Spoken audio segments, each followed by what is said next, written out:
Hey, what's up, YouTube? Today I'm going to be making a video on an atheist view or perspective on death and an afterlife. And I mean, this is my perspective or opinion, views, whatever. And I get asked this question quite often when it comes to this subject, mainly from religious people, and they ask me questions like, what happens when you die? Well, when you die, then what's going to happen to your body, or what they would call a soul, or what's going to happen to your conscience? And to be honest with you, coming from a intellectual standpoint, I would say I don't know. I can't tell you something that I haven't experienced yet, but my honest opinion when it comes to what happens when I die, I honestly think it's going to be the same thing that happens, or the same feeling of before you were born. You'll just be non-existent. Your conscience will no longer be there. You'll just not exist no more. And I think that's what's going to happen.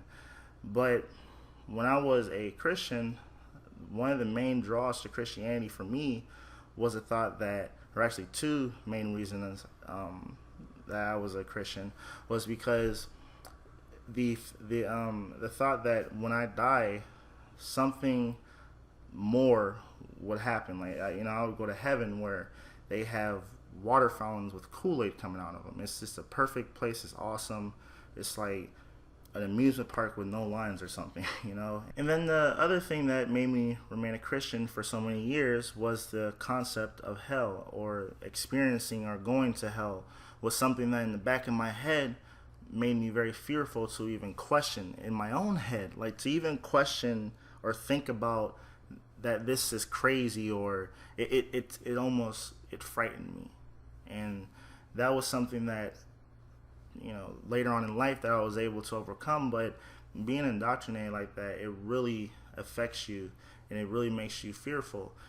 For instance, when I was I think it was like 13 or 14, I went to a hell house. It was at another church, or it was actually at another mega church, much nicer. It was in a rich area too, and it looked like a freaking, the White House ain't got nothing on that church, but it was pretty big and nice. And in their basement, which was humongous, they set up what hell would probably look like, and they showed you all these things that you shouldn't do, like beat your meat or watch porn, and it would show you like this person being in hell for masturbating, something like that, or homosexuals would go to hell because of their sexual orientation.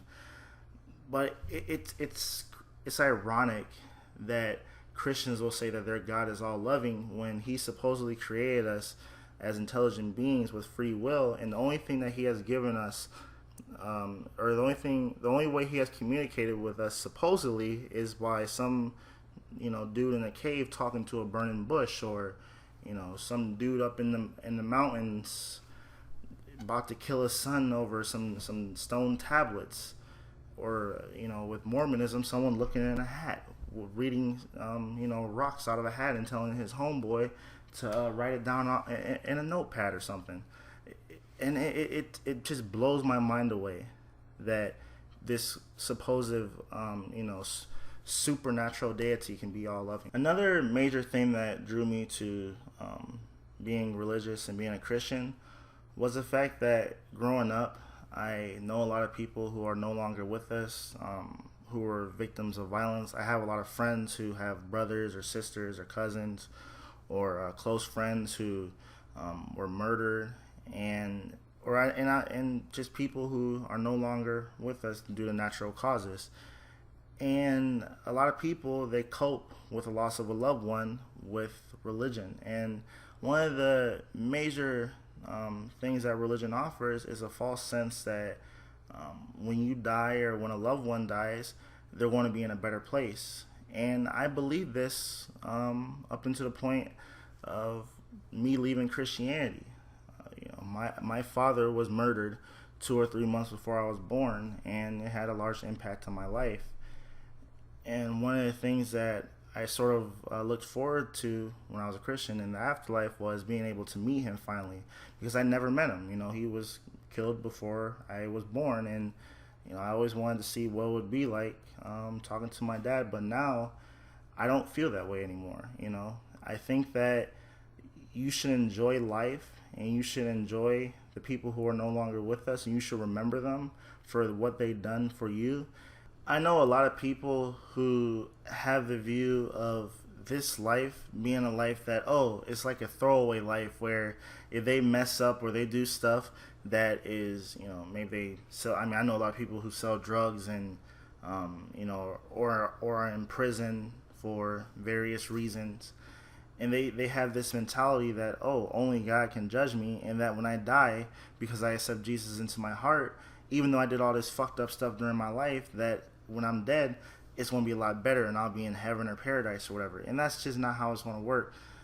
A lot of people think that this life just doesn't mean nothing, and it affects their decisions they make in life. For instance, I have seen a lot of conservative Republicans who are very religious that think that when Jesus comes down in his mothership and the rapture happens, all the societal problems and all the issues around the world are magically going to be solved, and they're going to be put on the mothership and beamed away to Uranus or something, and they don't have to worry about none of these issues that affect us in this planet, and then our descendants are going to have to worry about things such as carbon emissions and global warming.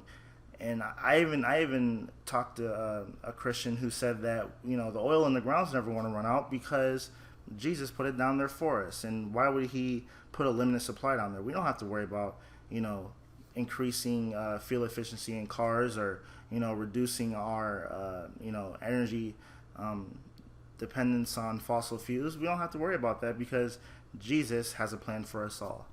And that's the kind of thinking that really has a negative impact on our planet as a whole. A lot of people have an inherent fear of death and dying because it's human nature to be fearful of things we don't have a certain level of certainty towards. I mean, we don't know, we're not 100% sure what happens when you're dead, because people don't come back to life unless they're a zombie in a science fiction movie. But this is something that a lot of people turn to religion for, and I think a way to overcome this fear is to just enjoy life, enjoy the people who are around you, enjoy your your family, your friends, your loved ones. A lot of people, they let little shit get in their way of being happy.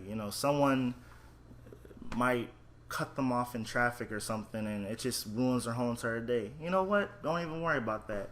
Just go on about your day, and let the little things in life that make you happy, enjoy those. Like for instance, just today, I went to my mom's house to hang out with my mom and my sisters. I don't even announce when I'm coming over. I just come over. I just come in and, hey, Jerome's in the house, like off Martin. My middle name's Jerome, but haha, whatever. And we might just watch a movie or something, or go to the park, or get something to eat. And that's something that makes me happy. Or when it comes to my girlfriend, she loves me, I love her, and we discuss everything under the sun. And we laugh at stuff. Sometimes we might argue, but at the end of the day, we're happy that we're together. And I wouldn't wish anything else but that. Just last spring, or just this spring break, that was in April, we went to the Caribbean on a cruise. 7 days. It was a very fun time for us, and probably want to do it again next spring break. I mean, enjoy those moments in your life, and then also even the stuff that you probably wouldn't find enjoying. Maybe your job you don't find interesting, or you're dissatisfied with it. Find a way to wake up with a smile on your face. Laugh at stuff, even if you, in the back of your head, you might think it's corny, but just laugh, just be happy. You know what I'm saying? Don't worry, be happy. And that's all I really gotta say. So if you like what I said in this video, subscribe to me. You can like the video, dislike the video, comment, tell me how I did. And thanks for watching, and see you later.